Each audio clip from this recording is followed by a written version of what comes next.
정치평론가 이강윤의 오늘.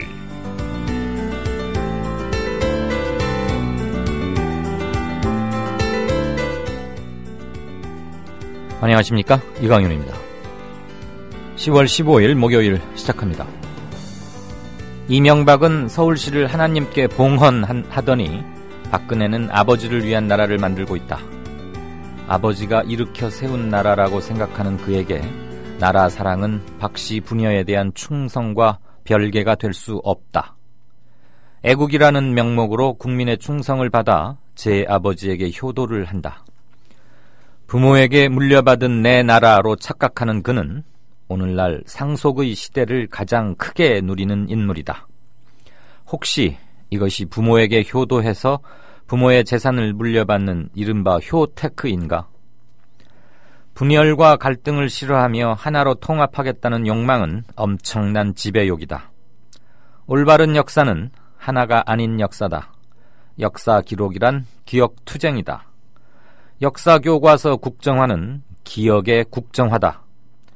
하나 되는 대한민국을 위해 각자의 역사를 소멸시키는 개인 말살의 정치를 하고 있다.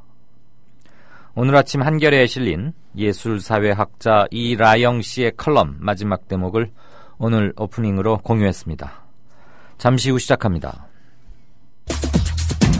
빅맥보다 바비박스밥이 낫다. 와퍼보다 바비박스밥이 낫다. 밥이 박스에 담겨 빠르고 간편하게, 그리고 근사하게 당신의 식사 시간을 채워줍니다. 먹방 하종우도 차기작의 추가씬을 요청했다던 바비박스. 학동역 1번 출구 KFC 그 윗집 바비박. 패스트푸드 하면 우리가 햄버거 많이 생각하지 않습니까? 건강에 안 좋습니다. 건강에 안 좋죠. 네. 그런데 이제는 밥으로 이게 해결이 된다는 거죠. 그러니까 마치 그 포장이 햄버거 포장 같아요, 진짜. 더 저는 멋있다고 세련돼 봅니다. 있고. 세련됐어요. 되게 깔끔하게 돼 있더라고요. 네. 네. 그 박스 안에 있는 밥을 숟가락으로 벤치에 앉아서 퍼먹으면 굉장히 그 모양이 네. 잘 살 것 같아요. 월스트리트가에서 굉장히 바쁜 비즈니스맨 같은 느낌. 맞습니다. 네. 심지어 지금요, 전국 곳곳에 있는 그 바비박스 매장에 방문하셔서 9,000원 이상 사시면 이 바비박스 페이스 버러. 페이스 보틀입니다. 병이죠. 네. 그렇습니다. 예. 나는 페이스 벌을 왜 세우나 했지. 그러니까요. 발음 정확하게 해. 예. 네. 그리고 뭐 방문 후기 또 SNS에 올리면 아이패드, 디카 많은 상품들이 또 준비되고 있습니다. 방문하셔서 맛을 보시면 점심 한 끼 아주 충분하게 채우실 수 있을 것 같습니다. 바비박.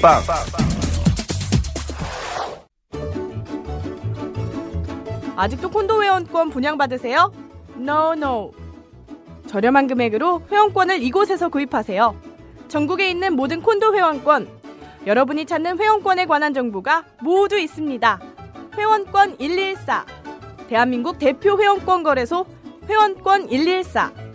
인터넷과 모바일 앱에서도 검색할 수 있습니다. 02544-6114, 02544-6114. 지금 바로 전화주세요. 회원권 114. 대한민국 투어. 우리 국민TV 남덕수 조합원님께서 운영하시는 이 대한민국 투어. 이분이 그 20년 경력의 베테랑입니다. 이분의 어떤 경험을 여러분께서는 그냥 버스에 앉아가지고 다 빼먹는 거예요. 20년 동안 쌓아둔 그 빅데이터. 그렇죠. 버스가 이제 28인승 최고급 리무진 버스도 있고 45인승 좀 더 많은 분들이 타실 수 있는 이런 버스도 있으니까 고급진 여행도 바로 남덕수 조합원님과 함께라면 가능하다. 네. 문의 전화는요 1599-2686번입니다. 1599-2686. 버스 여행하면 2686이 딱 생각이 나네요, 벌써. 네. 1599-2686번 아니면 네이버나 다음 같은 그 검색창에서 대한민국 투어 이렇게 검색하셔도 되고요. 그리고 웹사이트 대한민국 투어 한글로 쓰시면 됩니다. 대한민국 투어.kr 이렇게 검색하셔도 언제든 들어가실 수 있으니까 우리나라 국내 여행들도 많이 애용하시기 바라겠습니다. 대한민국 투어였습니다. 네, 4시 33분 됐습니다. 뉴스 브리핑 정승주 아나운서 어서 오십시오. 안녕하십니까. 안녕하십니까. 새정치민주연합 강동원 의원의 대선 개표 조작 발언이 정치권의 거센 후폭풍을 지금 몰고 오고 있죠. 그렇습니다. 새누리당은 강동원 의원의 의원직 사퇴와 당 차원의 출당 조치 요구 등 이런 사항이 담긴 규탄 결의문을 채택했습니다. 강 의원의 발언이 대통령의 정통성을 훼손하고 헌정 질서를 문란하게 한 범죄 행위라는 겁니다. 새누리당 원유철 원내대표는 근거 없는 무책임한 망언으로 국민을 모독하고 국기를 흔드는 정치 테러를 자행했다며 대한민국 국회의원이 맞는지 의심하지 않을 수 없다라고 말했습니다. 한편 새정치연합은 사퇴 진화에 부심하고 있습니다.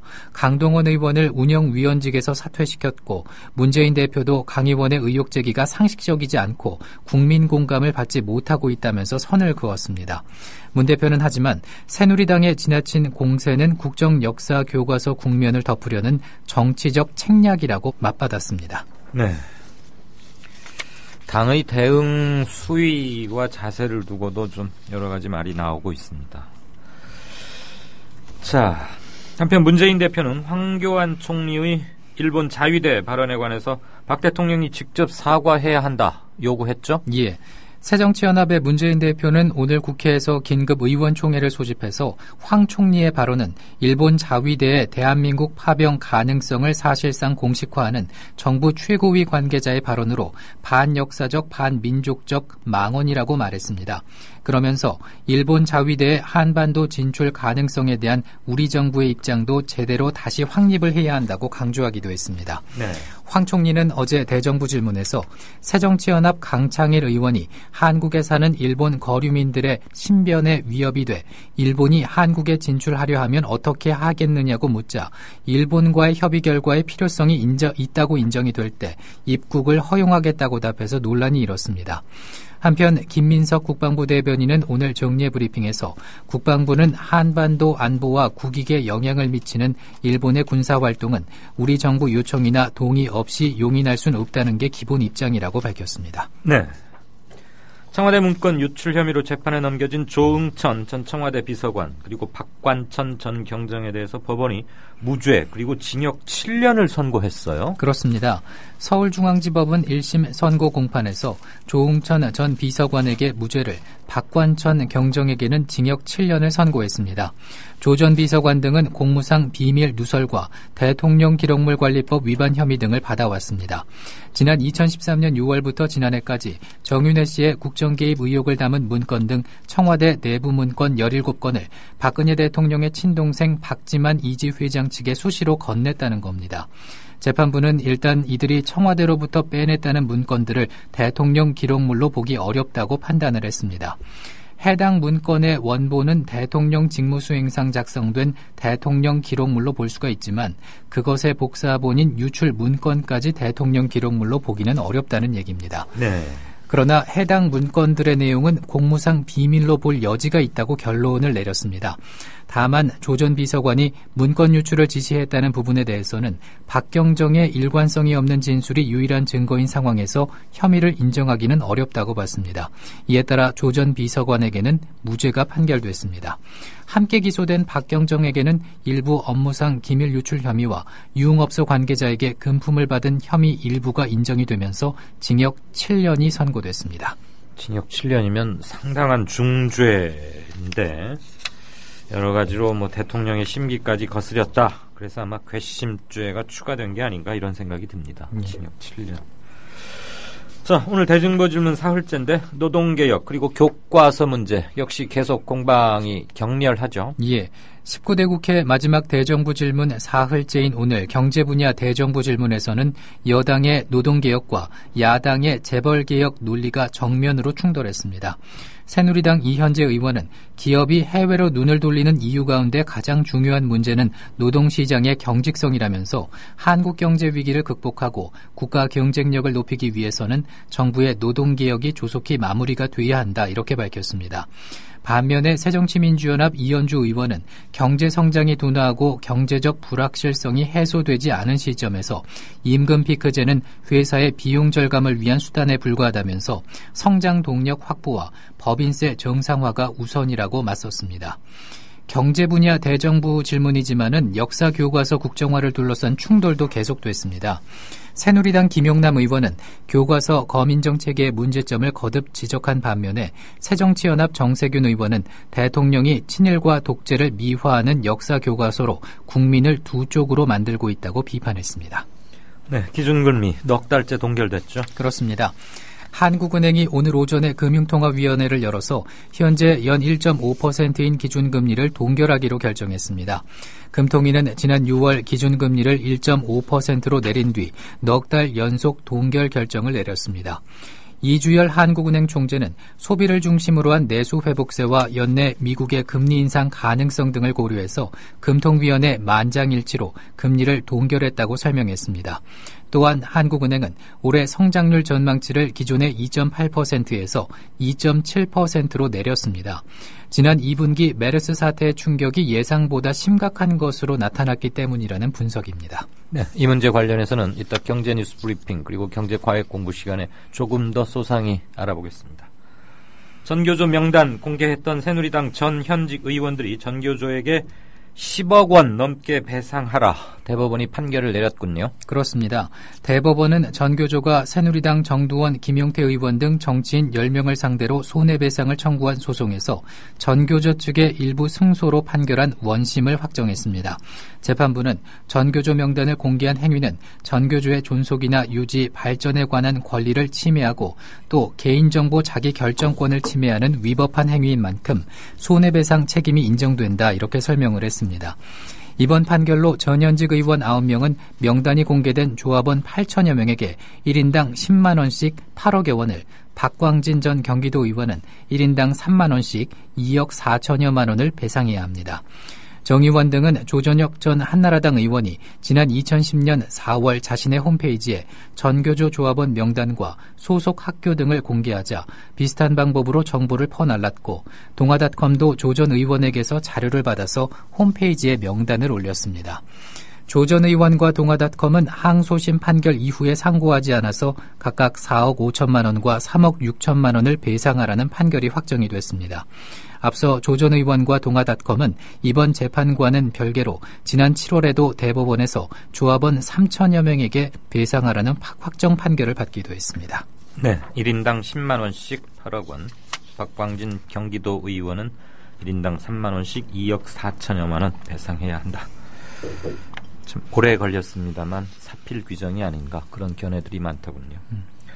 급식 운영 비리 의혹 받고 있는 충암 중고등학교 서울시 교육청을 검찰에 명예훼손으로 고소했어요. 하겠다 하더니 결국 진짜 하는군요. 그렇습니다. 학교법인 충암학원은 서울시 교육청이 충암 중고 급식 운영 감사 결과를 발표하면서 허위 사실을 유포해 명예를 훼손했다며 교육청 김영남 감사관 등 3명에 대한 고소장을 서울중앙지검에 제출했다고 밝혔습니다.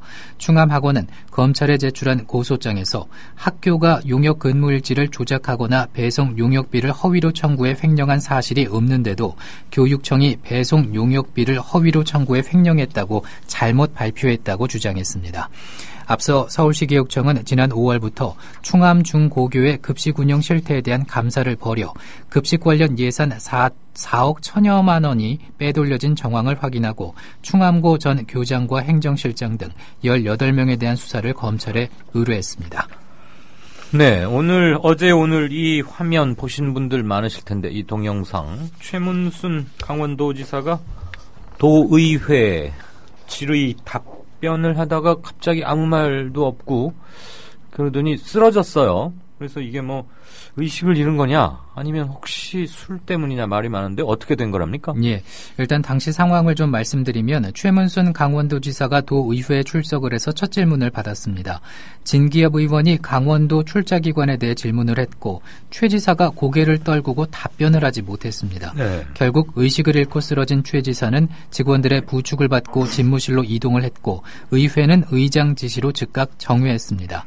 확인 결과 최 씨는 도정 답변 직전에 중국 안후이성에서 방문한 관계자를 맞으면서 점심을 먹었고 식사 도중 술을 마신 것으로 확인이 됐습니다.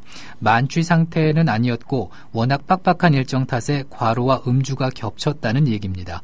최 지사는 오늘 하루 일단 병가를 내고 현재 많이 호전된 상태인 것으로 전해지고 있습니다. 네, 본래 무슨 건강에 뭐 좀 이상이 있는 건지 아니면 술이 좀 겹친 건지 애매는 합니다만 많이 나아지고 있다 이런 얘기죠. 예. 예.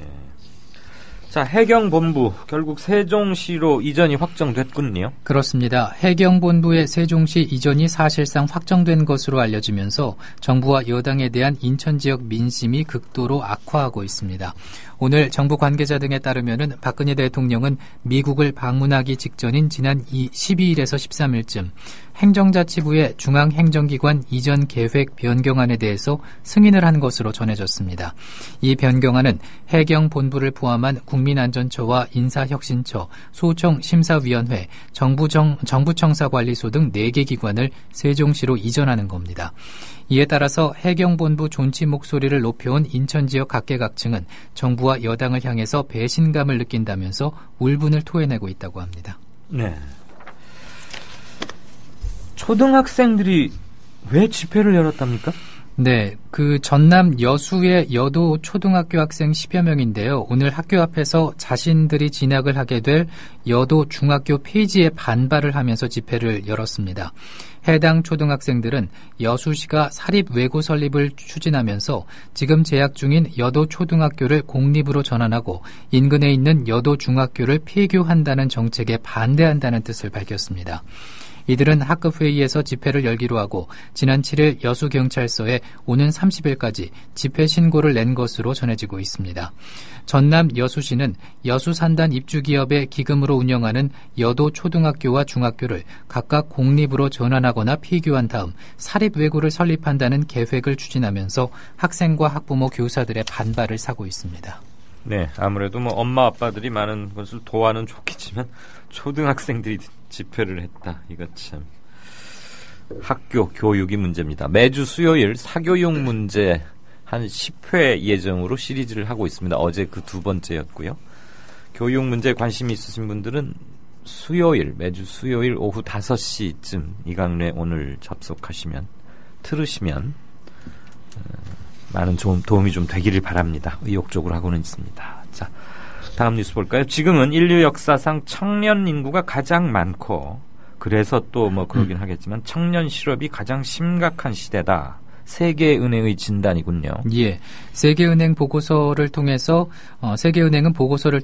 현재 전 세계 15세에서 29세 청년 인구는 18억 명으로 사상 최대며 이 가운데 지난해 기준으로 5억 명이 실업자거나 불안전한 고용 상태에 있습니다. 세계적으로 청년 실업률은 더 나이가 많은 성인 연령층 실업률의 2배가 넘고 나라에 따라서 최대 4배까지 높았습니다. 청년 실업률이 이처럼 높은 이유는 국제금융 위기 이후 장기화한 세계 경기 침체 등의 청년들이 가장 큰 타격을 입었기 때문이라고 세계은행은 분석했습니다. 세계은행은 적어도 앞으로 10년 이상 청년들이 다른 연령대나 이전 세대들보다 더 큰 실업난을 겪을 것이다 이렇게 전망을 했습니다. 앞으로도 10년 이상은 이렇게 힘들 거다 이 말이죠. 예. 안 그래도 우리나라 청년 실업이 문제인데 세계적으로 구조화되고 있다. 또 장기화되고 있다. 그런 우울한 전망이군요. 날씨 알아볼까요? 오늘은 전국이 대체로 맑은 가운데 내일 중부지방은 가끔 구름이 많다가 낮부터 점차 맑아지겠습니다. 남부지방은 대체로 맑겠고 오후 한때 구름 많다는 예보가 나와 있습니다.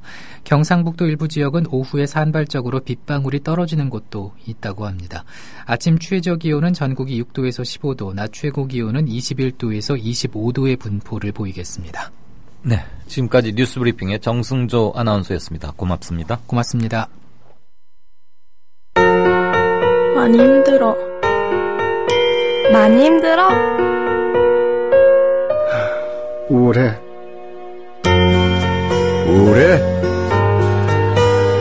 고민 있어요. 고민 있어요? 사랑의 물음표를 붙여주세요. 관심의 물음표를 붙여주세요. 힘들어하는 이들이 혼자가 아님을 알 수 있도록 지금 말을 걸어주세요. 당신의 물음표 하나가 생명을 살릴 수 있습니다. 공익광고협의회.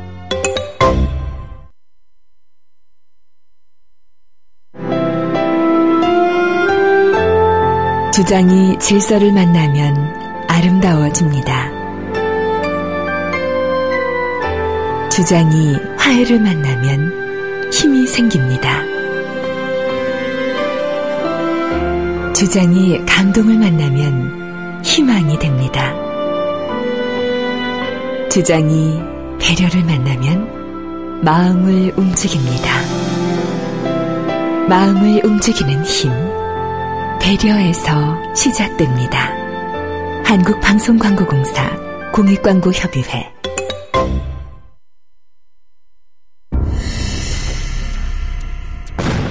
조선일보가 일제에 벌이는 거룩한 전쟁에 참여하라고 해서 내 학도병으로 지원했다가 죽을 뻔했다우. 6.25 때 조선일보가 국군이 연전연승하고 있다고 해서 넋놓고 있었죠. 근데 밤새 인민군이 서울을 함락시키고 후퇴할 때는 남편을 잡아갔어요. 진작 피난할걸. 조선일보에서 외환 위기는 없다며 설레발 떨었는데 그걸 바보같이 믿었어요. 그래서 사업이 실패했습니다. TV조선에서 황선 신은미가 북한을 지상 낙원이라고 했다는 보도를 보고 폭탄을 던졌어요. TV조선이 거짓 보도를 한 건데.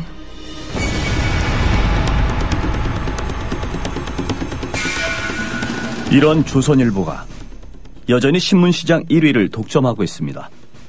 조선일보 같은 족벌신문, 수구 기득권 세력의 대변 매체에 집중된 언론 권력을 시민에게 돌려주자는 운동. 이게 바로 미디어 협동조합 운동입니다. 조합원이 아니신가요? 서둘러 가입해주세요. 조합원이신데 조합비를 아직 못 내고 계신가요? 서둘러 자동납부 신청을 해주세요. 인터넷 국민.tv 또는 서울전화 3144-0933, 3144-7737로 하시면 됩니다. 월간 다운로드 수 1000만, 팟캐스트계의 에이스, 국민 라디오가 광고주를 찾습니다. 직접 찾아서 선택해 듣는 방송, 청취 몰입도가 높은 방송, 지상파 케이블 광고와 차원이 다릅니다. 부담 없는 가격, 소비자의 열띤 반응, 전혀 다른 광고의 블루오션을 경험해 보십시오. 국민라디오 @gmail.com으로 문의해 주시면 상세히 안내해 드리겠습니다.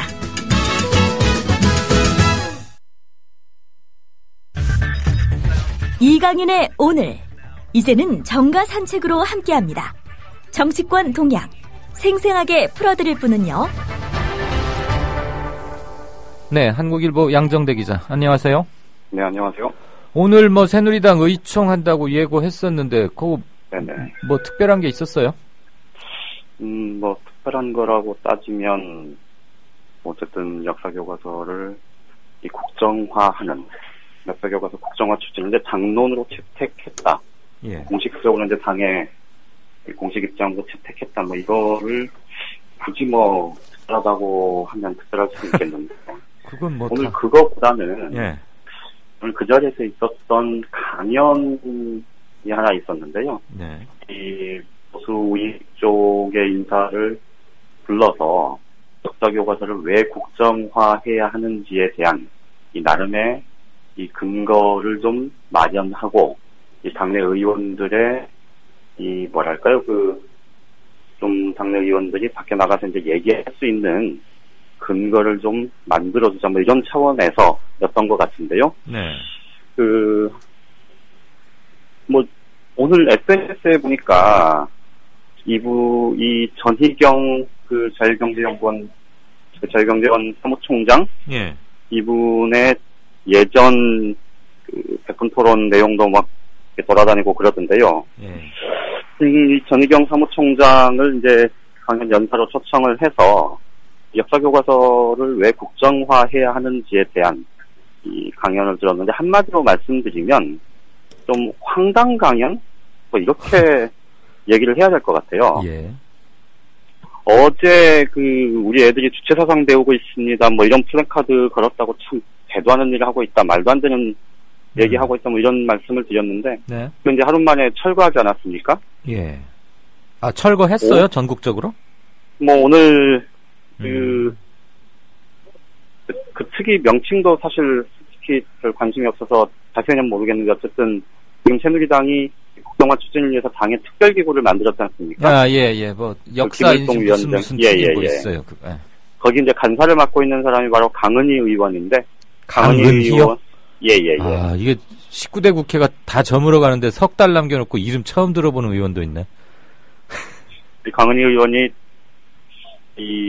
오늘 라디오 인터뷰 아침에 이제 라디오 인터뷰에 나와서 어제 우리 애들이 주체 사상 배우고 있습니다. 뭐 이런 카드 참 말도 안 된다. 뭐 이게 저만 생각을 했던 건 아닐 거고 온갖 이제 비판들이 나오니까 결국 그거는 철거하기로 했다. 이건 이제 공식적으로 밝혔습니다. 그래서 철거를 했다고 해요. 오늘 전희경 사무총장의 발언 강연도 참 황당하게 이를 데 없었는데 우선 전희경 사무총장이 들었던 이 검인정 체제를 이 국정으로 전환해야 하는 가장 기본적인 이유로 든 게 바로 다양성과 자율성, 소비자의 선택권 보호입니다. 네. 이게 얼핏 보면 일단 얼핏 봐도 말이 안 되지 않습니까? 그러니까 8종의 역사교과서를 국정교과서 단일한 국정교과서 하나로 바꾸는데 그런 체제로 바꾸는데 이게 다양성과 자율성을 보장하는 거고 그리고 이 소비자의 선택권을 보장하는 거다. 자체가 일단 말이 안 되는 얘기죠. 예. 그런데 그 근거로 들었던 게 바로 2013년에 그 말도 많고 탈도 많았던 교학사 교과서 문제였습니다. 이 전희경 사무총장의 이 표현을 그대로 옮기면 당시 좌파 세력이 학생회와 동문회 그리고 좌파 언론을 선동해서 일선 학교에서 이 교학사 교과서가 채택되는 걸 막았다, 못하게 했다. 그래서 채택된 학교가 단 한 곳밖에 없었다. 이런 좌파 세력들이 이처럼 다양성과 자율성을 무시하고 소비자의 선택을 제한하고 있으니 그러니 검인정 체제를 폐지하고 국정으로 가야 한다. 이런 논리를 편 겁니다. 지금 제가 전해드린 이게 도대체 말이 사람 얘기예요? 말이 된다고 생각하시는 청취자분이 계실지 모르겠는데. 그 강연자 얘기예요? 예. 그러니까 강연자가 난 지금 최문순 지사처럼 우리 양 기자도 점심에 한잔 하시고 지금 뭔 횡설수설 하나도 못 알아듣겠어서 말을 언제까지 하냐고 기다리고 있었는데 그게 강연 요지예요? 예, 그러니까 강연자가 국정으로 이 교과서 발행 체제를 바꿔야 하는 그 이유로 든 게 바로 이런 내용입니다. 아니 못 알아듣겠다니까요. 그리고 이제 실제 오늘 얘기했던 것 중에 또 황당한 건 바로 건국절 관련한 얘기인데요. 이게 이제 결국은 지금 보수 우익 쪽에서 뭐 좋게 얘기하면 보수 우익이고 이 수구골통 쪽에서 얘기하는 게 바로 그런 것 아닙니까? 지금 이 국정교과서를 추진하려는 게 결국 친일 독재를 미화하려는 것 아니냐 이런 우려를 제기하는 이 몇 가지 이 예상 가능한 그 시나리오 중에 하나가 바로 건국절 논란 아닙니까? 네, 그렇죠. 오늘 강연에서도 건국절 논란을 직접 언급을 했습니다. 그러니까 1948년 8월 15일 이승만 정부의 수립이 왜 대한민국 수립이 아니고 그냥 이승만 정부 수립이냐. 그 북한에서는 그때 9월 9일 날 북한 정권, 북한 정부가 북한이라는 나라가 수립된 걸로 해놓고 왜 여기는 그냥 이승만 정부 수립이냐. 건국일 아니냐라는 취지의 얘기를 오늘 공개석상에서 얘기를 한 겁니다. 더 가관인 건 이 논란이 갖는 사회적, 역사적인 의미를 사실은 이제 웬만하면 교학사 교과서 논쟁을 거치면서 사실 이 불필요한 논란이 이미 우리 사회에 지금 한바탕 불어닥친 적이 있었지 않습니까? 최소한 국민을 대변한다는 국회의원들은 그 논란이 갖고 있는 역사적 정치적 무게감을 알아야 할 텐데 오늘 전희경 사무총장이 그런 발언을 정말 쏟아내고 나서 이 앉아 있었던 새누리당 의원들이 잘했어 이 본회의에서 가끔씩 이렇게 하는 것 아마 청취자분들 많이들 보셨을 텐데 그런 추임새가 나오는 그런 상황이었습니다. 그러니까 얼마나 황당무계한 대한민국 집권 여당의 현실이 얼마나 황당한 사람들의 모임인지 이게 오늘 단적으로 드러났던 것 아닌가 싶은데 김무성 대표는 오늘 그 전희경 사무총장을 아주 우리 사회에서 정말 영웅시해야 할 사람 이렇게 또 추켜 세우기도 했죠. 나중에 만약에 김무성 후보가 혹시라도 대통령 되면 오늘 강연한 누구? 그 사람 전희경 누구 뭐 한 자리 하겠는데요? 그러니까 그거야 김무성 대표 본인부터 어쨌든 알아서 할 얘기지만 그러니까 이게 지금 국정화 논란이 참 한심하기 이를 데 없이 진행되고 있음을 단적으로 보여준 단면이었다고 할 수 있고요. 지금 고대, 연대, 이대 해서 지금 각 대학들의 교수들이 이 국정교과서 집필진에 참여하지 않겠다는 집단 성명을 내고 있고 또 대학생들의 반대 움직임도 본격화하고 있고 또 지금 야당도 어쨌든 이 국정교과서 반대와 관련해서는 지금 공동의 행보를 적극적으로 모색을 하고 있고 이런 큰 흐름들이 지금 있지 않습니까? 그러다 보니까 새누리당이 어제 그 플래카드도 그렇고 오늘 그 강연을 통해서 결국 빨리 서둘러서 어쨌든 당론으로 결집시키겠다는 그런 취지였던 것 같은데 이런 좀 자꾸 무리수를 두게 되는 것 같고요. 이게 결국은 좀 새누리당이 어떻게 될지 이제 상황이 어떻게 전개될지는 제가 100% 예상을 할 수는 없겠습니다만 자칫 이렇게 무리수를 계속해서 두다가 결국 자기 발등 찍을 수도 있겠다 이런 생각이 들기도 합니다. 10년간 국회반장의 동물적 감각 너무 세게 나가고 너무 많이 나간다 멀리 나간다 이념전쟁을 벌여서 재미를 못 본 적도 있었는데 그쵸? 세게 나가고 많이 나가는 것까지는 좋은데 그렇더라도 적어도 그렇게 나가기 위한 자기들의 좀 논리적인 기반 그리고 좀 한 발 떨어져 있는 사람들이 봤을 때도 그건 좀 말이 되네 이런 얘기가 나올 정도는 최소한 되어야 하지 않겠습니까? 그런데 지금 어제 오늘 이렇게 보여지는 모습이 전혀 그렇지 못하다는 거고 특히나 지금 오늘 예정이 없던 긴급 의총을 잡아서 이 새누리당의 어쨌든 당론으로 채택을 하겠다고 해서 이제 무리수를 둔 건데 그런데 실제 당 내에서는 아주 좀 좀 가깝게 보는 그런 의견들도 있고 어제도 말씀드렸지만 수도권 의원들을 중심으로 해서는 좀 탐탁치 않게 생각하는 흐름이 있거든요, 분명히. 그리고 그 흐름이 오늘 당론으로 정했다고 해서 없어지지는 않을 겁니다. 그렇죠. 오늘 정두원 의원이 공개적으로 나는 국정화 반대다.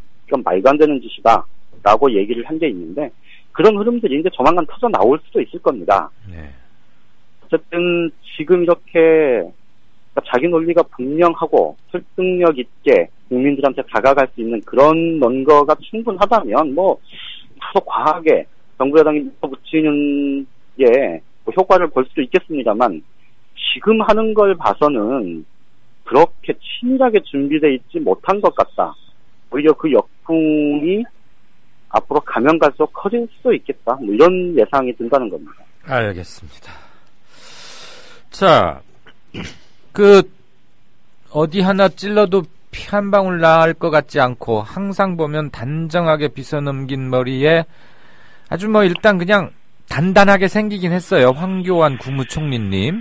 근데 왜 일본 자위대 한반도 진입 상륙 이거 가지고 왜 이렇게 왔다 갔다 해서 헷갈리는 정도가 아니지. 뭐가 진상인지 모르겠고 정말 이러다가 일본의 군사가 다시 한반도에 상륙하는 거 아니냐. 꼭 북한뿐만이 아니더라도. 그렇죠. 이거 가지고 좀 시끌시끌하지요. 대통령 사과하라 이런 얘기까지 나오던데 이제. 지금 야당에서는 황교안 총리의 발언을 굉장히 좀 아주 심각하게 문제를 삼겠다 이런 이제 움직임을 보이고 있는데 오늘 거기다가 어제 이제 자유대 한반도 상륙과 관련한 유사시에 관한 그런 전제가 있었다라고 이제 본인이 뭐 수차례 지금 해명을 적극적으로 하고는 있는데요. 그렇더라도 지금 풀리지 않는 몇 가지 대목들이 있는 건 분명하고, 예. 특히나 이제 오늘은 전시작전 통제권이 도대체 누구한테 있느냐 자체에 대해서 사실관계조차 지금 제대로 알고 있지 못했다는 게 지금 오늘 또 대정부 질문 과정에서 드러났습니다.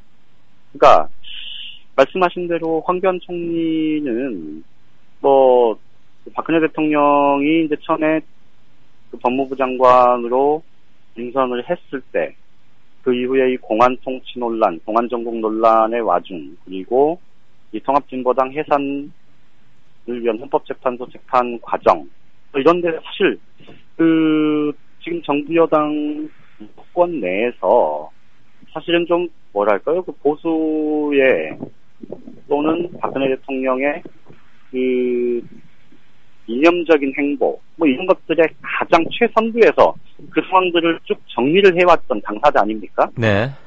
그리고 말씀하셨듯이 뭐 지금까지 뭐 모든 언행, 언변 뭐 이런 것들로 봤을 때 진짜 뭐 저렇게 실수할 거라고는 생각하지 않았던 사람이 이제 어제 오늘 이틀 연속 지금 대정부 질문에서 그러게요. 이 말도 안 되는 실관계를 이렇게 모를 수 있겠나 싶을 정도, 그리고 말을 이렇게 함부로 막 바꿔도 되나, 이 민감한 사안에 대해서 뭐 이런 정도의 얘기가 지금 나올 정도니까 어쨌든 여권 입장에서는 좀 당혹스러울 수밖에 없을 것 같습니다.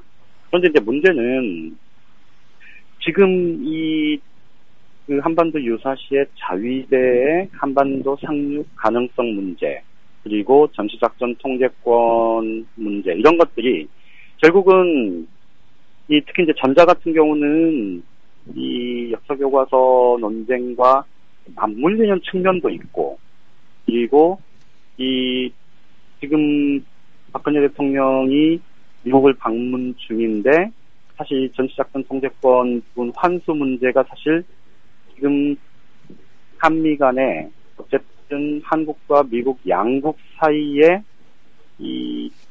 합의됐던 것이 이제 번복되고 재합의를 거치고 하는 우여곡절이 있었다고는 하지만 어쨌든 이게 우리나라의 자주권, 주권에 관련한 문제다라는 그런 인식이 또 국민들 사이에서 꽤 많이 있지 않습니까? 네. 이런 것까지 감안을 하면 지금 역사교과서 논쟁의 큰 흐름, 여기서 그 실제로 정부 여당의 스탠스가 어디에 있는지를 좀 직간접적으로 확인할 수 있는 또 다른 계기가 될 수 있다는 점에서 이 황교안 총리의 이 대정부 질문 발언, 답변들이 갖고 있는 정치적인 의미가 꽤 있어 보입니다. 네. 그런 점에서 보면 지금 이 야당이 어제 황교안 총리의 그 자위대 관련 발언, 그리고 오늘 전시작전 통제권 관련한 발언, 이런 부분들을 좀 적극적으로 문제제기하고 나선 거는 그 나름의 정치적인 효과를 충분치는 않더라도 어느 정도 볼 수 있는 그런 사안인 건 분명해 보이고요. 여권 입장에서 보면 좀 뭐랄까요, 믿는 도끼에 발등 찍힌 꼴이랄까요? 좀 그런 측면도 좀 있어 보입니다. 어쨌든 이게 지금 큰 전국의 블랙홀처럼 이 전국 현안들을 빨아들이고 있는 이 역사교과서 논쟁에서도 좀 다소간의 일정한 영향을 미칠 수 있겠다, 이런 예상을 해볼 수 있을 것 같네요. 뭐 하나 적어도 이런 실수 같은 건 안 하고 그냥 의리의 돌쇠처럼 하나 빈틈없이 이럴 줄 알았는데 아주 중요한 문제를 연 이틀 오락가락하니까 그렇죠. 저게 실수가 아니라 정말 뭐가 있는데 지금 조율이 안 된 과정에서 불쑥 뭐 이런 거 아닌가, 당연히 책임됨직하고요. 그렇죠. 당연히 그렇게 볼 수밖에 없고 그래서 말씀드렸듯이 지금 그 정부 여당이 역사 논쟁을 의도적으로 부추기는 그 기저에 뭔가 지금 좀 진짜 감추고 싶은, 그렇지. 지금까지는 감춰왔던, 그렇지만 드러내고 싶은 뭔가가 있는 것 아니냐, 이런 의문을 충분히 가질 만한 그런 상황인 거죠. 이 지점이 이제 음모론 같은 게 생기거나 확산되어 나가는 시점이기도 한데. 그렇죠. 가만히 있어봐. 우리 단정한 황교활이라는 닉네임을 쓰시는, 참 닉네임들 기가 막혀요. 그 황 총리 쓰고 있는 게 가발이란 얘기가 있는데 맞습니까, 양 기자님? 이렇게 물으세요. 가발인 것까지는 모르겠는데 가발이라는 얘기는 뭐 오래전부터 있었습니다. 예, 그래서 늘 단정했구나. 알겠습니다. 아이고 이덕화 씨 그 좀 연예인 DC 받는 것처럼 해서 좀 총리실에도 납품을 하면 좋겠네요. 아무튼 황 총리 답변은 이거 그냥 사과와 실언으로 끝날 것 같지 않아요. 그렇죠?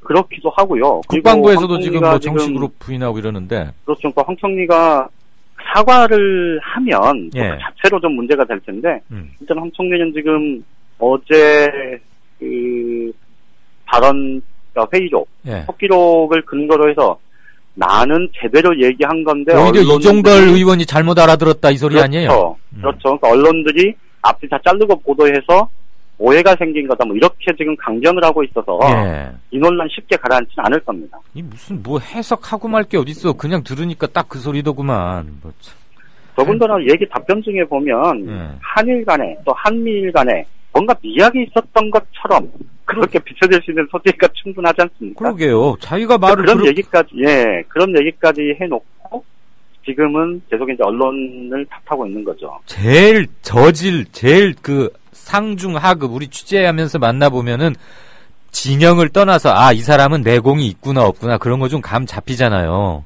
그렇죠. 제일 저기 한 게 자기가 말 잘못해놓고 우리 보고 말 못 알아들었다고 덮어 씌우는 선수들. 거기에 무슨 오해의 소지가 있어. 자기가 말을 그렇게 해놓고선. 말도 안 되는 소리를 하고 있어 정말. 알겠습니다. 잘 들었습니다. 예, 고맙습니다. 네, 한국일보 정치부의 양정대 차장이었습니다.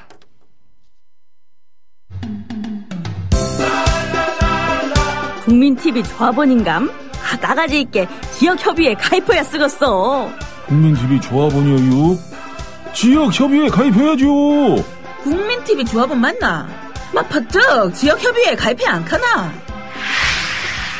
국민TV 조합원에 가입하고 조합비를 내고 국민라디오와 국민TV를 시청한다고 조합원으로서의 만족이 전부냐? 결코 아닙니다.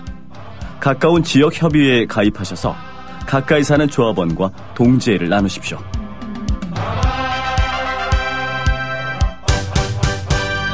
자세한 가입 안내는 미디어 협동조합 홈페이지 지역협의회 게시판을 참고하시면 됩니다. 국민 라디오를 또 국민 TV를 읽는다? 미디어 협동조합 콘텐츠의 관문 국민 TV 뉴스를 아시나요? 뉴스K 등 국민 TV의 모든 기사, 조간 브리핑 등 국민 라디오의 인기 콘텐츠, 주요 방송의 녹취와 뉴스메이커와의 대담, 주요 원고 대본이 여러분을 기다립니다. 국민 라디오와 국민 TV를 한눈에 만나세요.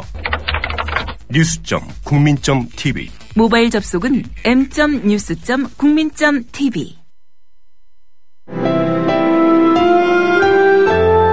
주장이 질서를 만나면 아름다워집니다.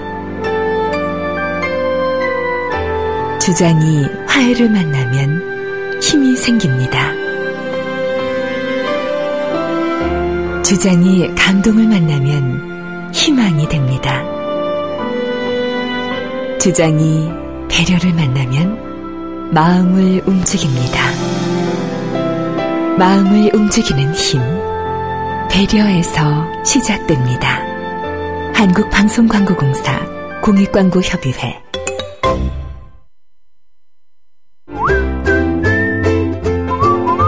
국민라디오 팟캐스트 응원하는 가장 쉬운 방법 아시나요? 다운로드하기, 별점 주기, 댓글 달기, 구독하기. 국민라디오 팟캐스트 널리 알리는 가장 쉬운 방법 다운로드하기, 별점 주기, 댓글 달기, 구독하기. 기억하세요. 다운로드하기, 별점 주기, 댓글 달기, 구독하기. 네, 5시 12분 됐습니다. 청취자 게시판 좀 볼까요? 안 바쁜 벌꿀님, 박근혜 대통령을 그저 맹종만 하는 군 기피자 황교안 전도사 장관. 원문은 그거 아닌데요. 제가 조금 바꿔 읽었습니다. 이해하시죠? 이해해 주실 거죠? 그만해라 그네야님. 이분 아마 미국에 계시는 분 아닌가 싶기도 하고 텍사스인가 어디 아니셨나요? 조금 황당하네요. 내용 한번 같이 보십시다. 국정교과서를 하면 안 되는 이유 중 하나. 저희 집 아이가 이라크전을 잘한 전쟁으로 학교에서 배웠더라고요. 제가 이라크 전쟁은 부시가 오판해서 잘못 일으킨 전쟁이다. 살상 무기도 없었고 정치 경제적 문제로 일으킨 잘못된 일이다라고 좀 저의 생각을 이렇게 알려주었더니 학교에선 그렇게 배우지 않았습니다. 그러면서 아빠가 틀렸다고 그렇게 말해서 황당했던 기억이 있습니다. 이게 지금 한국 계실 때 얘기인지 아니면 그만해라 그네야님이 미국에 계시는 분이 맞다면 부시가 이라크전을 아주 정당화하기 위해서 학교에서 아마 저런 식으로 가르친 게 아닌가 싶기도 하고, 그럼 미국에서도 지금 말씀하신 학교가 초등학교인지 참 거기는 12년이니까 그렇긴 하죠. 초중고가 한 저거니까 어느 클래스였었는지 모르겠는데 좀 황당하군요. 지금 혹시 그만해라 그네야님 듣고 계신다면 미국에서의 얘기인지 함께 좀 보충해 주셨으면 좋겠습니다. 어쨌거나 저건 정말 중요한 아이들에게 관을 심어주는 과정에서 아주 명백한 사례가 아닌가 싶습니다. 이라크 온갖 때려부시고 했는데 결국 하나도 못 찾아냈고 WCMD 뭐였죠? 대량 살상 무기 그거 결국 하나도 찾지 못했죠. 가발 맞다고 로니님이 또 확인을 해주셨군요.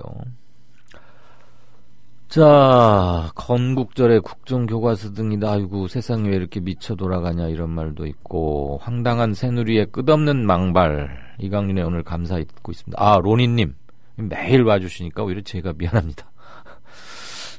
자, 지금 저 아이패드가 약간 문제가 생겨서요. 모니터로 보고 있는데 조금 불편한 점이 있군요.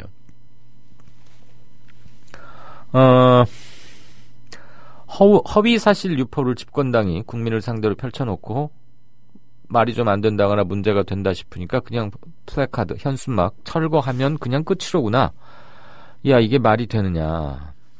한 번 속으면 속인 사람이 나쁜 사람이고 2번 속으면 속은 사람이 바보다. 투표 잘하자 이 말씀 같죠. 여도 초등학교 학생들 아까 뉴스 브리핑에 나왔던 시위 사진 이렇게 올려주셨네요. 도니 삼형제님 고맙습니다. 이런 거야말로 정말 쌍방향 소통의 근데 초등학생답게 시위도 아주 예쁘게 하고 있어요. 사립외고 추진을 결사 반대. 총동문회 학부모회 학교 운영위원회. 아이들은 색깔의 피켓을 들고 저희도 저희가 원하는 학교를 다닐 권리가 있습니다. 저희의 인권을 보호해 주세요. 저희도 권리가 있습니다. 살려주세요. 이렇게 쓴 아이도 있네요. 6학년 아이들인데 몸집도 크고 어른스럽게 생겼다. 예. 한라산 돌림, 한반도 생명평화. 이렇게 짤막짤막하게 헤드라인처럼 모아서 마치 고은 선생의 만인보의 한 부분을 보는 것 같기도 하고, 긴 글을 써주셨습니다. 네. 다들 한번 같이 돌려 읽기로 하죠. 제가 낭독을 하기엔 너무 시간이 많이 걸릴 것 같고요. 내가 하면 로벤스님 이건 뭡니까? 제 마음속에서 노무현을 이 나라 대통령으로 인정한 적이 없습니다. 인정하지 않고 있습니다. 라는 김무성 대표의 당신은 새누리당 의원이죠. 이게 상당히 한 10년도 훨씬 넘은 화면이 아닌가 싶은데 YTN 돌발 영상 캡처하면 올려주셨네요. 내가 하면 로맨스님은 요즘 부쩍 이 이미지물의 강자십니다. 수개표 참관 한나라당만의 일이 아니다. 모든 국민이 감시하자. 단 한 표도 눈을 부릅뜨고 확인하자. 수개표 그래요. 투표선에 수개표 이거 요구하는 계속 요구하고 계시는 그룹이 또 분명히 있죠. 이건 뭡니까? 수의닥님. 이명박 정권 때 검정기준 제시, 박근혜 정권에서 검정기준 통과. 도대체 어떤 의도로 주체사상을 가르치고 심지어 대한민국 정부를 부정하는 교과서를 이명박근혜 정부는 우리 아이들에게 가르치려고 했던 걸까? 당 색깔도 빨강으로 바꾸고 김정은이도 새누리 머리하고 의심스러운 점이 한둘이 아니네. 이게 새누리 머리인가요? 새누리당 로고 비슷하게 생겼다 이거죠. 머리가. 저 친구는 좀 머리가 특이하긴 합디다. 아무튼 개인 취향이니까. 예, 낭만거영이님이 또 뭐 크크크 머리가 그런데 비슷한 생각으로 생각하겠습니다. 예, 대신 주신 댓글들 감사하고요. 다음 코너 들어가죠. 박 대통령은 재치 있는 유머로 주변 사람들을 안심시키며 분위기를 바꾸었습니다. 아유, 공해야 공해. 아니 기사님, 뉴스 듣다 왜 라디오를 끄세요? 대통령 동정 연예인 스캔들 동물 날치 얘기뿐이에요. 어디 뉴스가 뉴스다워야지요. 그럼 기사님 안목에서 뉴스다운 뉴스는 뭔가요? 4대강 만든다고 하더니 죽을 4차 4대강 만들었고, 나라님이 자원 외교한다며 혈세를 펑펑 써댔고, 똥별들이 무기 팔아서 뒷돈 챙기고 나라가 개판 5분 전이 됐는데 이런 건 뉴스에 안 나오잖아. 뭐가 뉴스겠어요? 자고로 뉴스라는 거는 권력이 뭔지 알려주고 그 권력을 바르게 이끄는 거 아니겠습니까? 왜 이럴까요? 그게 다 권력자한테 장악당한 거죠. 기사님, 그래서 이런 세상, 이런 뉴스를 바꾸자고 해서 등장한 협동조합이 있잖아요. 에? 협동조합이요?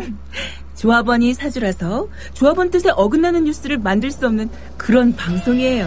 오! 아니 거기가 바로 미디어 협동조합입니다. 욕하고 한숨 쉬는 것으로 그치지 말고 함께 희망을 만들어요. 미디어 협동조합 홈페이지 국민.tv 또는 서울전화 3144-0933으로 문의하세요.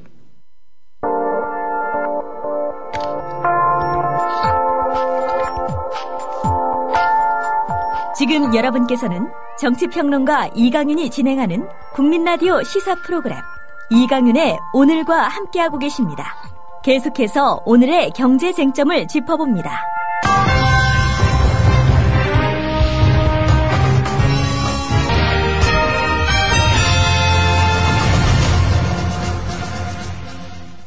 네, 경제뉴스 브리핑 한국경제TV의 이인철 기자입니다. 안녕하십니까? 예, 안녕하세요. 한국은행 이번 달 기준금리 또 동결했네요. 그렇습니다. 전문가들 10명 중 9명이 이제 동결을 예상했던 만큼 큰 이변은 없었습니다. 네. 한국은행은 이제 기준금리, 이달 기준금리를 연 1.5%, 여전히 사상 최저 수준이죠. 지난 6월에 한 번 인하한 이후에 이제 넉 달 연속 동결 기조인데요.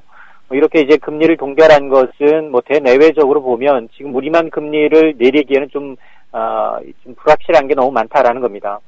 미국은 금리 인상 시점을 저울질하고 있죠. 또 중국은 경기 둔화 때문에 대내외적인 이제 위험이 좀 커지고 있다. 특히나 이제 내수는 조금 살아난다고는 하지만 아직까지 이 수출이 여전히 부진하죠. 그리고 이제 지난 3월, 6월 두 차례 이제 금리 인하했기 때문에 이 효과를 좀 더 지켜봐야 하겠다라는 겁니다. 무엇보다도 이제 또 중요한 건, 이번 금통위가 중요한 건 추가 금리 인하 가능성이 거의 사라졌다라는 건데요. 현재 금융시장에서는 이 대외적인 불확실성을 이유로 이제 추가 금리 인하 기대감이 한 번 정도는 더 있지 않겠느냐라는 기대감이 남아 있었습니다. 하지만 오늘 금통위에서는 지난달에 이어서 2달 연속 금통위원 전원입니다. 만장일치로 금리 동결에 찬성을 했다. 이 얘기는 앞으로 당분간 기준금리를 내릴 가능성이 거의 사라졌다라는 겁니다. 네. 그럼 연말까지는 적어도 이 체제로 갈 가능성이 높다고 봐야 되겠네요. 그렇습니다. 네. 당장 우리가 앞서서 금리를 올리기는 그렇고요. 일단 미국이 어떻게 이제 금리 인상 시점을 잡아갈지, 타이밍을 잡아갈지, 중국의 경기 이 급락세가 어느 정도 좀 진정 국면에 접어들지 좀 지켜보겠다는 겁니다. 중국이 정말 그렇게 좀 흔들흔들하고 우리 겁 바짝 먹어야 하는 겁니까? 일단 한국은행은 오늘 보니까 이제 올해 내년도 성장률 전망치를 낮추기는 낮췄죠. 그러나 이제 소폭 낮췄습니다. 올해 이제 이 성장률 전망치 지난 7월에는 2.8% 정도 되지 않겠느냐라고 관측을 했는데 2.7%로 낮췄고요. 내년 성장률 전망치도 3.3에서 3.2%로 각각 0.1%포인트씩 낮췄는데, 네. 이 요인은 대외적인 불확실성을 이제 들고 있습니다.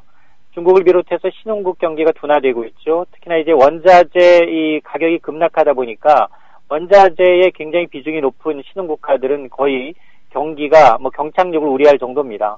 여기다 이제 국제금융시장 불안성, 미국의 금리 인상 역시 이제 키우고 있는 요인 가운데 하나인데, 그러나 문제는 여전히 한국은행이 내년도 성장률 전망치를 3% 넘게 제시했다라는 점에서 이게 좀 장밋빛 전망이 아니냐. 지금 내년도 성장률 전망치를 3% 넘게 보는 데가 정부와 한국은행밖에 없습니다. 네. 정부가 이제 지난달에 우리나라의 성장률 전망치를 내년에 3.1%로 이제 기존의 3.8%에서 낮췄는데, 그러니까 정부가 3.1%, 한국은행이 3.2%.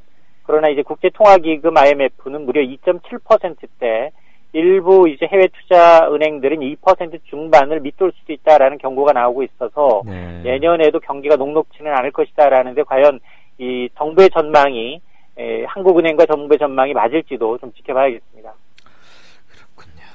자, 어제로 코리아 블랙 프라이데이 행사가 막을 내렸는데 유통업체들 재미 좀 쏠쏠했다고요? 그렇습니다. 가집계 결과가 나오고 있는데요. 일단 정부의 입장은 결과가 나쁘지 않았다라는 겁니다. 이 산업통상자원부에 따르면 백화점 업계의 경우에는 매출이 1년 전과 비교하면 한 24% 내외로, 그리고 홈쇼핑이나 인터넷 면세점, 온라인 쇼핑점의 경우에는 6%가량 매출이 뛰었다는 겁니다. 네. 대형마트 역시 지난해 같은 기간에 비해서는 한 자릿수 정도의 매출이 늘었는데요. 정부는 일단 전통시장도 블랙 프라이데이 효과를 봤다라고 얘기를 하고 있는데요. 이번 행사에 참여한 200여 개 이 전통시장 가운데 50개를 대상으로 이제 설문조사를 해보니까 응답자의 한 78%가 1년 전에 비해서 매출이 10% 이상 늘었다라는 답변을 얻었다는 겁니다. 네. 그러나 이제 전통시장 상인들 실제 반응은 신통치 않은데요. 왜냐하면 중소기업중앙회가 전통시장 116곳을 대상으로 블랙 프라이데이 영향을 조사하니까 블랙 프라이데이가 도대체 뭐냐, 이 행사를 인지하지 못하는 전통시장 상인들도 절반 가까이 됐다라는 것으로 미루어서 이 정부의 조사와는 좀 괴리감이 있어 보입니다. 네. 자, 정부에서는 이거 정례화하겠다고 이미 말은 했었는데 그런데도 소비자들 시큰둥하지요. 그렇습니다. 명칭만 미국 행사를 빌려온 게 아니냐. 미국처럼 명품, IT 가전제품, 최고 할인율 8, 90% 등 할인해서 파는 품목이 있느냐? 없었다라는 겁니다. 여전히 낮은 마진율에다가 미끼 상품만 이제 싸게 판다라는 의견이 대부분이었습니다. 네. 여기다 이제 소비자들 초반에 쇼핑한 사람들은 역차별 논란도 있었죠. 할인율이 미진하다라는 지적 때문에 중간에 정부가 추가로 가격 하락을 이제 유통업체에 행정부했습니다. 내리도록. 예. 이러니까 앞서 물품 구매한 소비자들은 환불해달라라는 소동도 일부 있었는데요. 예. 어쨌든 이런 이 행사가 이제 정례화되기 위해서는 소비자들이 정말 돈 쓰면서 만족할 수 있는 행태가 돼야 되는데요. 그러려면 이제 미국처럼 제조업체들이 직접 참여해서 물건의 단가를 좀 낮출 수 있는, 정말로 소비자들이 만족할 수 있는 할인율을 좀 제공할 수 있는 그런 행사가 돼야 하고요. 또 전통시장에 대해서는 서로 이제 이 효과가 반신반의하고 있는데, 전통시장이 사실 소외되지 않도록, 전통시장의 특성상 이제 공산품을 파는 게 아니기 때문에 할인율을 마음대로 낮출 수가 없습니다. 그렇죠. 따라서 이제 이런 이제 전통시장을 어떻게 좀 활성화할 수 있을지, 온누리 상품권이라든가 여러 가지 손님들이 찾아올 수 있는 유인책을 좀 고려해봐야 한다라는 지적이 나오고 있습니다. 알겠습니다. 제조업들이 참여해서 창고 개방을 과감히 하고 한 8, 90% 진짜 쇼킹하고 왕창 세일하는, 그래서 1년에 이날을 손꼽아 기다리게 하지 않고서는 블랙 프라이데이인지 뭔지는 정착되기 좀 힘든 거 아니냐, 이런 말씀으로 정리하겠고요. 자, 이 말 오랜만에 참 들어보네요. 아시아의 4마리 용. 그러면 한국, 홍콩, 대만, 싱가포르 이렇게 꼽았는데 이 중에서 우리가 수출이 비교적 제일 잘했다, 이런 평가인가 보죠? 그렇습니다. 최근에 수출이 너무 안 좋죠. 9개월 연속 줄어들다 보니까 이제 수출 수입 합하면 연간 이제 무역 1조 달러씩대 물 건너간 게 아니냐라는 우려가 나오고 있죠. 그럼에도 불구하고 지난 10년간의 수출 실적을 보니까 우리나라가 썩 괜찮았다라는 겁니다. 이 자료는 미국에 투자하는 JP모건의 자료인데요. JP모건이 한국, 이웃나라의 침체 속 성장이라는 보고서를 내놨습니다. 이 보고서를 보니까 우리나라 수출은 지난해 기준 전 세계 수출 시장에서 차지하는 비중이 3.4%입니다. 2010년과 비교하면 0.3%포인트 늘었고요. 지난 2005년과 비교하면 0.6%포인트 상승했다는 겁니다. 반면에 경쟁국, 아시아 4마리 용으로 불리고 있는 대만, 홍콩, 싱가포르는 오히려 수출 시장에서 입지가 점점 줄고 있다는 겁니다. 네. 더욱더 고무적인 건 이 기간 동안 환율도 우리나라한테 불리했는데요. 원화 가치는 2010년 이후에 7%가량 올랐습니다. 원화 가치가 올랐다는 거 그만큼 수출이 굉장히 어려워질 수도 있는데 그렇죠. 오히려 이제 싱가포르, 대만 같은 경우에는 통화 가치가 떨어지면서 우리하고는 정반대였다는 겁니다. 그런데도 우리가 잘했다. 그렇습니다. 그래서 이제 왜 그러면 이유가 뭐냐? JP 모건은 우리나라의 수출품이 이제 다른 아시아 국가들보다는 좀 다양하지 않느냐 품목이. 네. 그리고 이제 아시아 신흥국의 수요 약화로 인해서 이런 대만이나 싱가포르 같은 경우에는 위기 충격도가 더 큰데 상대적으로 한국은 이런 다양화된 수출 지역 그리고 수출 품목으로 인해서 조금 충격이 덜했다라는 분석입니다. 네. 이 기자, 그 GDP는 이 아시아 네 마리 용 중에 어디가 제일 낮습니까?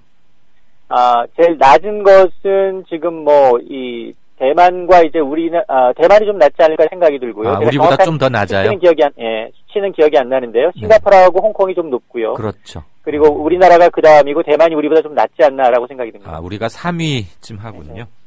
대만이 우리보다 그러니까 우리가 대만을 앞질렀네요. 그렇습니다. 예. 엊그제 화요일 날도 이거 전해주셨고, 이런 거는 누가 사나 그랬더니 걱정 마시라 살 사람 많다 이러셨는데, 평당 7천만 원짜리 초고가 부산 해운대 그 펜트하우스 2채, 수백 명이 몰렸다고요? 이 평당 7천만 원짜리 아파트 경쟁률이 68대 1이었습니다. 여기 70대 1. 97평형. 네.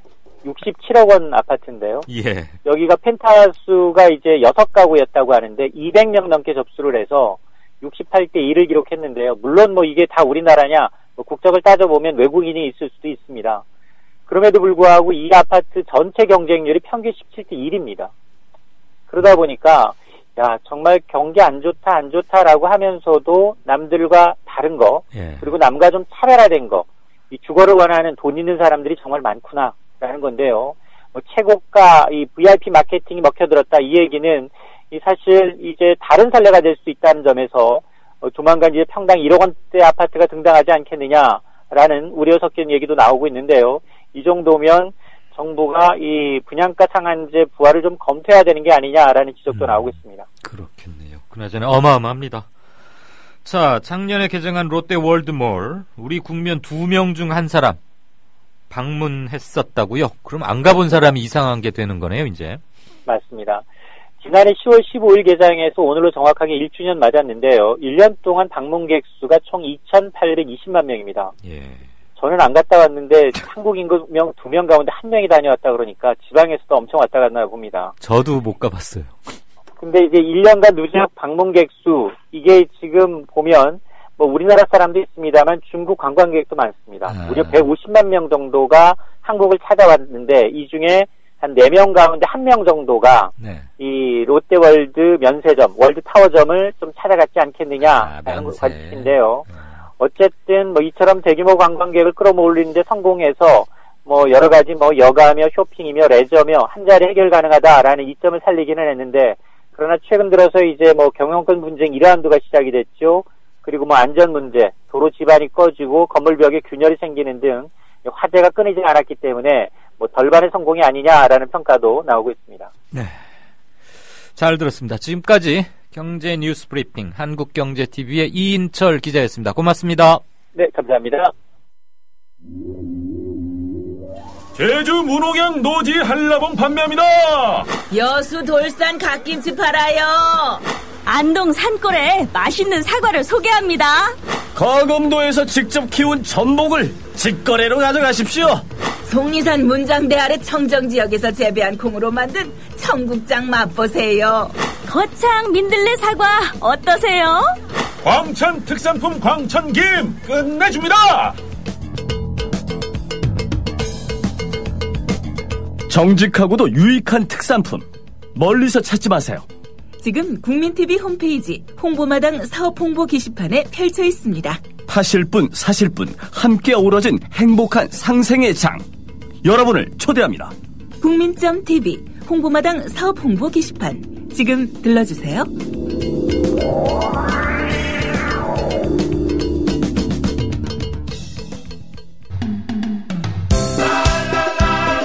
국민TV 조합원인감? 나가지 있게 지역협의회에 가입해야 쓰겠어. 국민TV 조합원이에요. 지역협의회에 가입해야죠. 국민TV 조합원 맞나? 막 퍼뜩 지역협의회에 가입해 안 카나? 국민TV 조합원에 가입하고 조합비를 내고 국민라디오와 국민TV를 시청한다고 조합원으로서의 만족이 전부냐? 결코 아닙니다. 가까운 지역협의회에 가입하셔서 가까이 사는 조합원과 동지애를 나누십시오.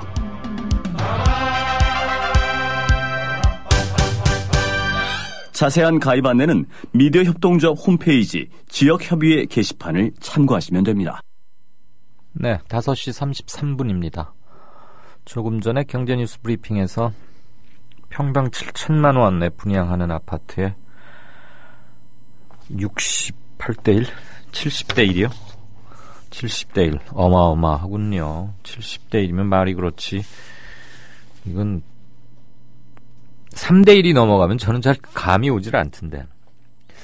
제가 1990년, 89년 그 두 해에 걸쳐서 신문사 시험을 보러 다녔었어요. 89년에 봐서 떨어졌고 어디 뭐 면접까지 올라갔다 떨어졌고 이제 90년에 시험 쳐서 들어갔는데 그때 230 몇 대 1이었었어요. 그냥 무감각했죠. 야, 200 감이 안 오는 거죠. 근데 지금 70대 1 그러니까 여전히 감이 들어오질 않습니다. 이건 아무튼 70억씩 주고서 이 아파트 사겠다는 사람이 70배가 몰렸다는 거 아니에요? 총 6채인데 70대 1이라 그러면은 6채 한 400명 왔다는 얘기인데 그중에 2채가 뭐 좀 더 크고 그런 펜트하우스겠지만 어마어마합니다. 롯데월드몰이 그렇게 저기 한가 보죠. 저는 어디 있는 잠실에 있지 않을까 싶은데 어딘지 모르겠고. 국회에서 조금 전에 들어온 뉴스 하나 짧게 전하면서 청취자 게시판 보겠습니다. 오늘 오후에 무소속의 천정배 의원과 정의당의 심상정 대표가 역사교과서 국정화 저지 공조를 위해서 만났습니다. 예고됐던 것도 하고 어떤 얘기가 나오리라는 것 충분히 예상은 했고 여기에 문재인 대표와의 회동, 그러니까 이른바 교과서 연석회의죠. 거기에서는 조금 시각 차이를 드러냈다 이런 얘기들이 나오네요. 시기, 대상, 범위 놓고요. 뭐 작은 거면 큰 차이가 아니라면 저는 이런 문제에 대해서는 흔쾌히 하나를 하는 게 더군다나 연석회의라는 이름으로 지금 이 정치권의 세 그룹만이 하는 건 아니지 않습니까? 여기에 광범위하게 벌어지고 있는 학계, 지식인사회, 시민단체 등등등 이런 것들을 다 큰 틀로 묶어낼 수 있는 이 교과서 문제는 좌냐 우냐 이런 문제가 아니라고 봅니다. 이것은 민주주의냐 전체주의냐 획일성이냐 다양성이냐 이런 거죠. 전체주의 파시즘 아닙니까? 그게 바로 파시즘. 총력 다 하나 밑으로 모여서 돌격 앞으로 뭐 이런 거예요. 총화 단결 이런 말 많이 들어보셨죠.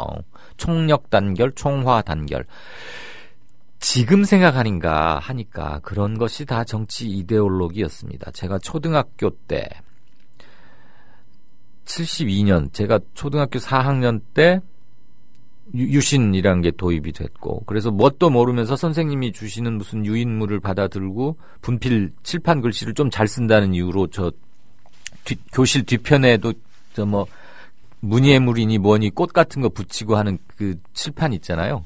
거기에다 뭐 이렇게 썼던 기억이 나요. 뭔지도 모르면서 썼어요. 그때 유신이란 말을 아무튼 그냥 100개 옮겨 적은 거죠. 그리고 나서 제가 고등학교 2학년 때 박정희 전 대통령이 총에 맞아 죽었습니다. 10월 26일 밤. 아마 그날이 화요일이 아니었나 싶기도 하고. 그러니까 저는 초등학교 때부터 고등학교 때까지 이제 유신 치하에서 살았는데 그때 제일 많이 들어봤던 말이 뭐 총화 단결, 총력 단결, 멸공 통일 뭐 이런 거였어요. 너무 그냥 계속 세뇌하니까 또 짤막짤막하게 내자성어처럼 뭐 조회 시간에도 듣고 학교 담벼락에도 쓰여 있었고 그러니까 그런 게 무서운 거죠. 반복의 마력, 세뇌. 총화 단결. 그럼 우리 한 군데로 똘똘 뭉치자. 그 뭉쳐야 되는 거 아니야? 뭐 어린 나이이기도 했지만 그런 게 정치 이데올로기입니다. 전체주의고요.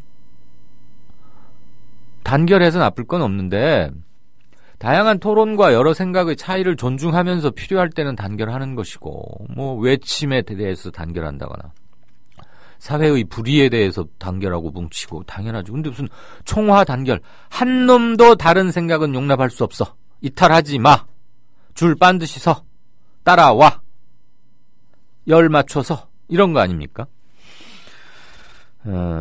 문재인 포함, 좀 얘기가 저기 갔습니다. 심상정 천정배 회동에서는 야권 공조 필요성에 공감을 했고, 시민사회까지 연대해서 저지시키자, 뭐 이거 너무 당연한 소리고, 구체적으로 뭘 어떻게 하자 이 얘기를 해야 되는데, 심 대표와 천 의원이 일단 국정교과서 저지 공조에 대해 뜻을 모으면서 3자 회동, 문재인 대표를 포함한 3자 회동, 이제 속도가 당연히 붙겠죠. 다만 그 회동 시기와 놓고는 조금 차이가 있었다는데, 새정치연합은 가급적 빠른 시일 내에 3자 회동 하자는 것이고, 심상정과 천정배 의원은 참석 대상의 폭을 좀 넓히자, 하루 이틀 좀 늦게 만나더라도 참석 대상의 폭을 넓히자, 이쪽에 좀 더 방점을 찍었답니다. 근데 이제 반면에 새정련에서는 시간이 지나면 지날수록 타이밍을 놓치는 것이다. 우선 셋이서 모인 뒤에 실무접촉 구성해가지고 뭐 외연 넓혀나가는 거, 그렇게 하는 게 맞지 않겠느냐라고 제의를 했다는데, 전 그게 좀 맞아 보이네요. 일단 지금은 빨리 뭔가 눈에 보이는 가시적인 것을 만들어내는 것, 이런 게 중요한 거죠. 구심점이 생기는 것. 교과서 문제가 좌와 우의 문제로 끌고 가면은 지게 돼 있어요. 이것은 민주주의냐 전체주의냐의 프레임으로 가야 국정교과서가 무엇가 잘못됐고, 그럼에도 불구하고 이것을 고집하려고 하는 데에는 뭐가 있다, 이렇게 비판을 하고 들어가야지, 새누리 대 새정년, 좌 대 우, 여론조사 몇 대 몇 이렇게 나오면 또 기존에 반복했던 프레임 그대로 되풀이될 수밖에 없다고 생각합니다. 뭐 그런 거를 모르는 사람들은 없겠지만, 지금 3자 회동이니 뭐 5자 회동이니 다 좋은데 그런 쪽을 좀 잊지 않았으면 좋겠고요. 아무튼 3자 회동 저는 빨리 할수록 좋겠다는 생각입니다. 참여 폭을 넓히기 위해서 하루 이틀 늦추자, 그거보다는 한 명 더 온다고 뭐가 큰 거니까 구심점을 만든다는 거고요. 조금 보죠. 게시판 시닉 맞죠? 시닉이라고 발음해야 되는 거. 새누리당 현수막이 바뀌었다네요. 주체사상 그거로 해서 역사교육의 민주화, 국민통합 역사교과서로. 뭔 소리야 저게. 역사교육의 민주화는 국민통합 역사교과서로 하자. 예. 발 빠릅니다. 대구에 사는 1인입니다. 동네에서 미용실 하는 지인이 며칠 전에 들었다는 얘기인데 소개하고자 합니다. 단골 청년이 와서 머리를 하는 중에 틀어놓은 뉴스에서 국정교과서 얘기가 나왔답니다. 청년이 빨갱이 XX들이 어쩌고 그러면서 삼청교육대를 새로 만들어서 다 보내버려야 된다, 뭐 이런 얘기를 했답니다. 동네에 사는 장사라서 싸우기도 그렇고 해서 그냥 웃으면서 보내는데 손이 부들부들 떨릴 정도로 막 무섭고 두렵고 진정시키느라고 힘들었다, 이런 말씀이시네요. 네. 참. 낭만고양이님은 무슨 돈만 부럽기는 하네요. 딴 건 안 부럽고 70대 1 그 사람들. 가을님, 이상해요. 저는 강북에 사는데 제 주위에는 가본 사람이 거의 없는데 제가 모르는 사람들만 많이 가나 봐요. 롯데월드몰 말씀이신가요? 그 롯데월드몰이 어디죠? 사실 아까 무식하다 소리 들을까봐 이인철 기자한테 차마 못 물었는데, 그 잠실에 원래 석촌호수인가에 있는 놀이공원 그거 말하는 건가요? 뭘 말하는 거지? 롯데월드몰? 아무튼 참 모르겠습니다. 예. 그나저나 국민의 반이 갔다니까 안 간 사람들이 저기 한 건 맞죠. 온 나라가 그렇게 밀어주는데도 그만큼도 수출 못하면 바보 아니냐라고 액티브 에이징이라는 분께서 하셨고요. 선관위 차원에서 무시하는 반응이다. 예전 기사 그러면서 서울의 소리 2013년 1월 11일 잡지 기사를 서울 공돌이님 올려주셨습니다. 한번 보시기들 바라고요. 진짜 인터뷰로 들어가겠습니다. 제주 문옥양 노지 한라봉 판매합니다. 여수 돌산 갓김치 팔아요. 안동 산골에 맛있는 사과를 소개합니다. 거금도에서 직접 키운 전복을 직거래로 가져가십시오. 속리산 문장대 아래 청정지역에서 재배한 콩으로 만든 청국장 맛보세요. 거창 민들레 사과 어떠세요? 광천 특산품 광천김 끝내줍니다. 정직하고도 유익한 특산품 멀리서 찾지 마세요. 지금 국민TV 홈페이지 홍보마당 사업 홍보 게시판에 펼쳐 있습니다. 파실 분 사실 분 함께 어우러진 행복한 상생의 장 여러분을 초대합니다. 국민.tv 홍보마당 사업 홍보 게시판 지금 들러주세요.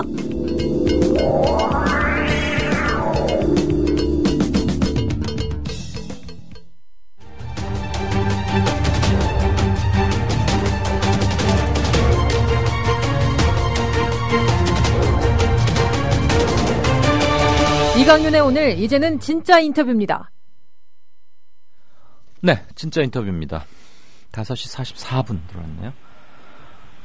오늘 모신 분은 뉴스젤리라는 회사의 매니저 임지현 씨인데요. 청년 창업가입니다. 데이터 기획자이고 분석가이기도 합니다. 여기까지만 설명해서는 잘 감이 안 오시죠? 저도 긴 말로 설명드리기보단 본인 입으로 듣는 게 빠를 것 같습니다. 임지현 매니저, 안녕하세요. 네, 안녕하세요. 안녕하세요. 굉장히 젊으신 분 같습니다. 실례지만 나이를 묻는 건 뭐하고 20대 중후반 뭐 이렇게 말씀하실래요? 네, 20대 중반입니다. 중반이세요. 네. 본인과 함께 본인이 하시는 일 그런 것도 함께 좀 소개해 주시겠어요? 왜 우리가 인터뷰로 모셨는지를 청취자들이 아실 수 있도록. 네, 저는 이제 뉴스젤리에서 컨텐츠 기획을 맡고 있는 임지현이라고 하고요. 네. 뉴스젤리라는 회사는 이제 데이터 시각화를 전문으로 하는 업체인데, 이제 좀 더 쉽게 설명을 드리면 요즘 데이터가 워낙 쏟아지고 많이 이제 볼 수 있게 됐잖아요. 네. 근데 그런 거에 비해서 이제 일반 사람들이 보기에는 아직 어려운 부분들이 있어서 저희가 중간에서 쉽고 좀 빠르게 데이터를 분석을 해서 그 결과들을 좀 재미있는 시각화로 전달하는 그런 역할들을 하고 있는 회사입니다. 네. 시각화, 비주얼화 한다 이런 말씀이시네요. 네, 맞습니다. 무슨 그 컨테스트인가 뭐 이런 데서 또 큰 상 받고 뽑히기도 하고 그랬다 그러죠? 네, 요새 좀 데이터를 갖고 좀 어떤 결과들을 전달할 수 있을까 좀 고민들이 사회 각 부처들의 굉장히 큰 이슈인데 저희가 좀 먼저 그런 모습들을 보여드려서 좀 좋게 봐주신 것 같아요. 아니 겸손하신데 그냥 당당하게 뭐 어디에서 수상했다 또는 뭐 이런 거 실적 말씀해 보세요. 네, 뭐 저희 같은 경우에는 이제 뉴스젤리라는 회사가 만들어진 지는 오래되지는 않았는데요. 네. 보통 이제 스타트업들이 이제 신규로 이제 생기는 그런 업체들을 스타트업이라고 하는데 그 스타트업들이 좀 투자를 받지 않고 자생하는 모델을 갖기 힘든데 저희 같은 경우에는 설립이 된 지 한 달 만에 좀 매출을 낸 그런 케이스들도 있어서 업계에서 좀 관심 있게 좀 많이 보셨고요. 네. 그 외에도 뭐 이제 서울시랑 이제 처음으로 이런 데이터 시각화 파트너를 스타트업에서는 처음으로 공식 파트너로 좀 체결을 해서 같이 작업한 케이스도 있고 해서 네. 곳곳에서 많이 불러주고 계십니다. 네, 인큐베이팅이라 그러나요? 창업 과정 또는 창업 직후 전후를 통해서 나랏돈이나 씨돈 결국 그게 그거지만 서울시에서 예산을 지원받거나 그런 건 있었습니까? 네, 저희 같은 경우는 서울시에서도 지원을 많이 해주고 계시고요. 네. 뭐 한국콘텐츠진흥원이라든지 아니면 한국정보화진흥원 같은 곳에서도 저희한테 이제 작업을 부탁하는 케이스가 굉장히 많거든요. 일감을 주는 겁니까? 아니면 네, 자본 참여를 했습니까? 일감을 주시는 거죠. 쉽게 말하면. 자본 참여를 한 건 아니고요. 네네. 네. 이런 젊은 그러니까 IT 쪽의 사업가인데 이건 뭐 국내외를 통틀어서 2000년대 들어오면서 아주 굳건한 흐름으로 자리 잡았고 이젠 경제의 분명한 한 축이 됐습니다. 무수히 많을 텐데 뉴스 젤리가 주목을 받아야 하는 이유, 말하자면 투자자들을 앞에 두고 지금 우리 청취자분들이 투자자라고 예비 투자자라고 생각하시고 그분들에게 회사를 소개하는 스피치를 하신다라고 생각하고 한 1분 32분쯤 말씀해 보시겠어요? 파격적으로 시간 드릴게요. 네, 저희가 뉴스젤리를 만들게 된 배경 자체가 저희가 기존에 이제 SNS를 한 곳에서 관리하는 그런 서비스를 운영을 했던 경험이 있어요. 네. 네, 저희가 그런 서비스를 운영을 하다 보니까 사람들이 남기는 어떤 기록 자체가 굉장히 좋은 데이터가 될 수 있겠구나라는 것들을 가능성을 이미 좀 확인을 했었거든요. 네. 근데 그거를 조금 더 분석을 쉽게 할 수 있고, 그다음에 그 분석된 결과들을 좀 재밌게 나타내서 이제 많은 사람들이 좀 자신들의 데이터를 가공해서 그 안에서 좀 숨은 정보들을 찾아낼 수 있는 환경을 만들면 굉장히 좋은 모델이 될 수 있을 거라고 생각을 했거든요. 네. 그리고 또 누구나 데이터를 갖고 있어요. 그래서 기업이나 뭐 정부 부처뿐만 아니라 개인들도 어제 내가 어떤 상품을 구매를 했는지, 그리고 뭐 오늘 식사는 어떤 것들을 했는지, 모든 기록들이 데이터가 다 될 수 있고, 이 데이터들을 시각화했을 때 네. 내가 어떤 사람이구나, 혹은 우리 회사가 어떤 부분에 굉장히 취약하구나, 이런 부분들을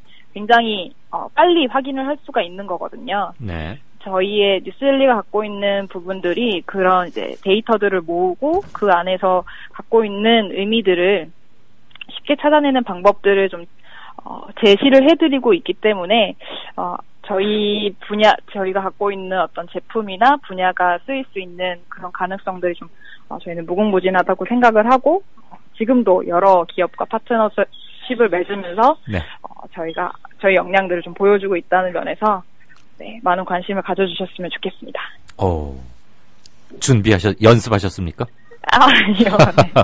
근데 우리 청취자분들이 지금 곧 네. 지갑을 꺼내실 것 같아요? 우리 임 매니저 말을 듣고? 아직은 조금 저희가 하고 있는 분야가 어려워서요. 아마 일단 저희가 좀 만드는 컨텐츠들이나 이런 것들을 보시고 네. 왜 이런 빅데이터가 좀 중요하다, 빅데이터가 굉장히 좀 가치 있는 부분이 될 것이다, 왜 그렇게 얘기를 하시는지 먼저 좀 공감할 수 있는 부분이 뉴스젤리를 통해서 있었으면 좋겠고요. 앞으로 빅데이터가 왜 중요하고 이게 산업이나 인터넷 영역에서 핵심이 될 수밖에 없는지를 좀 더 그쪽으로 포인트를 맞추시면 조금 더 이해하는 데 도움이 될 것 같다는 생각은 들고요. 조금 전에 설명하실 때 저도 열심히 들었는데 내가 오늘 누구를 만나서 밥을 먹고 이런 어느 한 개인의 지극히 사적인 행위 이런 것도 데이터 또는 정보가 될 수 있나요? 네, 물론입니다. 개인의 데이터가 모이게 되면요. 네. 예를 들어서 그냥 개인이 소비한 그런 지출 내역이 뭐 지역 단위로 묶이거나 상권 단위로 묶이게 되면 굉장히 중요한 상권 데이터가 되는 거거든요. 트렌드를 알 수 있다? 네네, 그렇죠. 그런 게 이제 기업 입장에서는 굉장히 중요한 비즈니스 인사이트를 뽑아낼 수 있을 거고요. 개인의 입장으로 봤을 때는 요즘 뭐 헬스케어 시장이나 뭐 의료 관련된 시장이 굉장히 커지고 있는데, 그런 부분들이 내가 오늘 몇 시에 일어나고 내 수면 상태는 어떻고 이런 것들을 좀 분석을 하고 확인을 할 수가 있게 되면 조금 더 삶의 질이라든지 지금 신체 상태나 이런 것들도 확인을 할 수가 있고 수입적인 부분들도 쉽게 관리할 수 있고 그렇게 되겠죠.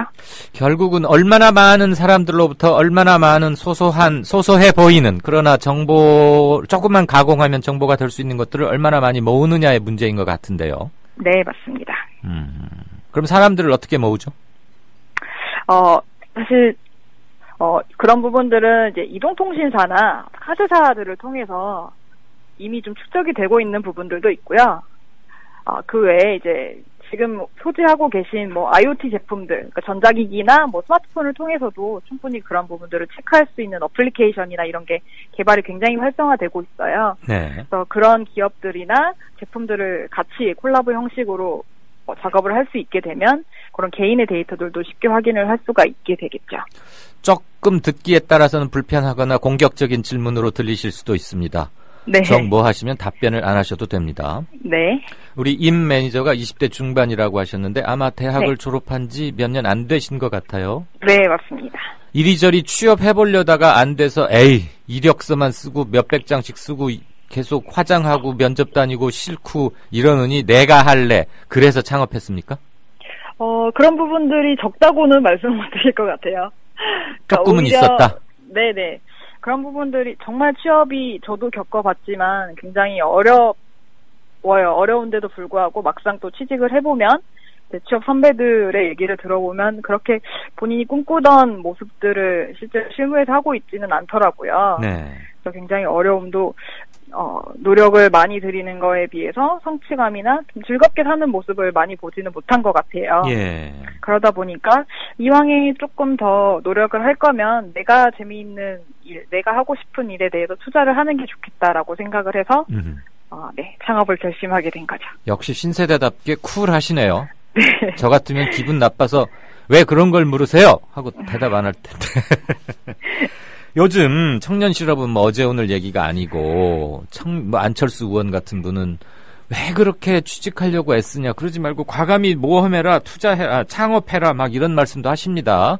네. 뭐 일가를 이루신 분이고 워낙 뭐 탁월한 점이 많으니까 우리 청년들에게 주는 고언일 수도 있지만 말이 그렇지 사업 창업한다는 게 정말 그 말이 그렇지 쉽지 않고요.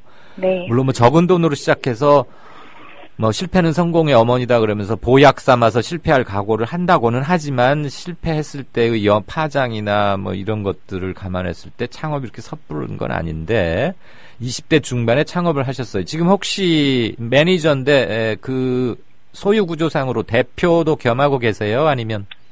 공동 창업자고요. 네. 네네. 대표직은 다른 분이 맡고 계십니다. 네. 어쨌거나 이제 조금씩들 시드머니를 내서 자본 네네. 참여도 하고 현재 매니저 역할로 일을 하고 계시는 건데. 네. 또래 또는 후배, 뭐, 바로 한 1, 2년, 2, 3년 후배들에게 창업으로는 어쨌거나 선배시잖아요. 네네. 먼저 하셨으니까. 네. 일해서 힘들더라. 그래서 창업하려고 하는 사람 요거 하나는 꼭 고민해봐라. 이거 자신 없으면 섣불리 하지 마라. 그런 거 네. 있으면 한두 개 얘기하실래요?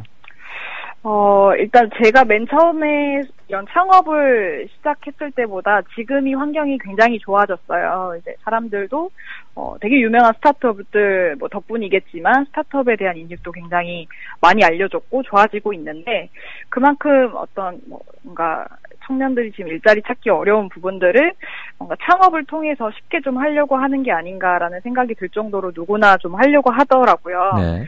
그게 좀 되는 이유가 사실은 청년들한테 할 어떤 뭔가 조금 더 조심해라라고 말하기보다는 지금 정부나 어떤 이런 기관들이 창업이 답이다라는 식으로 지원금이나 어떤 뭐 투자 목적의 어떤 자금을 서포트해주는 경우가 굉장히 많아졌거든요.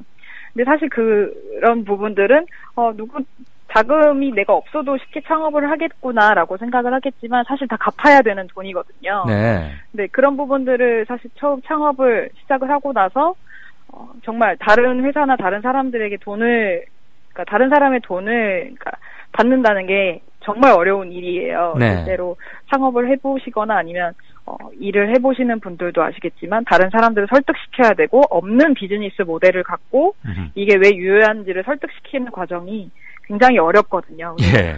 스타트업들이 매출을 내는 케이스가 거의 없어요. 예.